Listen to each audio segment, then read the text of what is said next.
আপনি নিশ্চিত জেনে রাখেন, যারা দান করে রব্বুল আলামিন তাদেরকে কখনো ভিক্ষুক ফকির বানাবেন না। আপনি যদি চান যে আপনার সন্তান কখনো ভিক্ষুক না হোক, আপনি যদি চান যে আপনার সম্পদ স্থায়ী হোক, আপনি যদি চান যে আপনার সম্পদে বরকত আসুক, তাহলে আপনি আপনার দানের হাতকে প্রশস্ত করে দেন।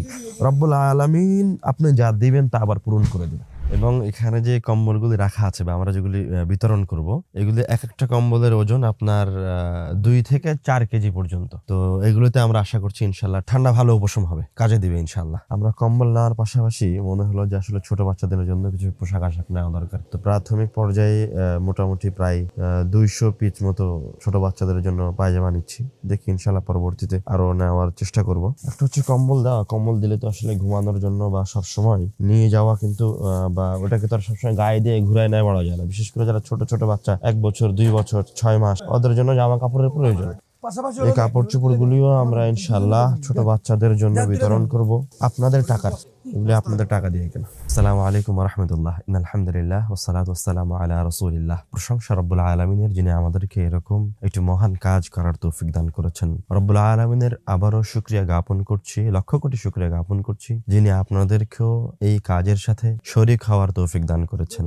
রব্বুল আলামিনের শুকরিয়া জ্ঞাপন করছি যে রব্বুল আলামিন আপনাদেরকে আমার মাধ্যমে গাজা, ফিলিস্তিন এবং মিশরের অভ্যন্তরেও সহযোগিতা করার তৌফিক দান করেছিল। আলহামদুলিল্লাহ। এখন আমি দেশে অবস্থান করছি, তো দেশে এখন যে শীতের প্রকোপ চলছে, যে একটা কঠিন অবস্থা, আপনারা অবগত আছেন বিভিন্ন নিউজ পেপারের মাধ্যমে, এবং প্রত্যেক বছর যে আমাদের দেশে শত শত মানুষ মারা যায়, তো এটা আসলে অনেক কষ্টের। বিশেষ করে দেশে আসার পর থেকে, প্রোগ্রাম শুরু করার পর থেকে নিয়মিত প্রায় দেখতে পাই যে রাস্তার ধারে মানুষ কি একটা কষ্টদায়ক অবস্থার মধ্যে দিয়ে তাদের সময়গুলি পার করছে। সেখান থেকে মূলত হালকাভাবে শুরু করেছিলাম, আর আজকে আমরা একদম বিশাল আয়োজনের মাধ্যম দিয়ে শুরু করতে যাচ্ছি। এখান থেকে ট্রাক লোড হয়ে, একদম ফ্যাক্টরি থেকে ট্রাক লোড হয়ে এটা রওনা করবে প্রথমে বগুড়ার উদ্দেশ্যে। বগুড়া, তারপরে আমরা এখানের পরে মাল নামাবো হচ্ছে আপনার বিসমিল্লাহ, আপনার ওখান থেকে গাইবান্ধায় মাল নামবে এবং দিনাজপুরে মাল নামবে, এবং ইনশাআল্লাহ আমাদের এই বিতরণ কার্যক্রম চালু থাকবে। দেশের বিভিন্ন প্রান্তে আমরা এগুলি পৌঁছে দেওয়ার চেষ্টা করবো। বিসমিল্লাহির রহমানির রহিম। জাযাকাল্লাহু খাইরান।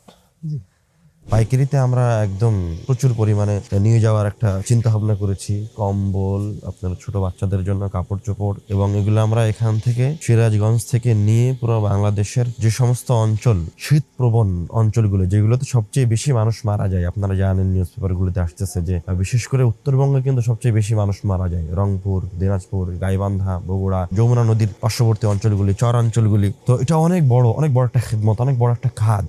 এক তো এটা মানবতার সেবা, দ্বিতীয় হচ্ছে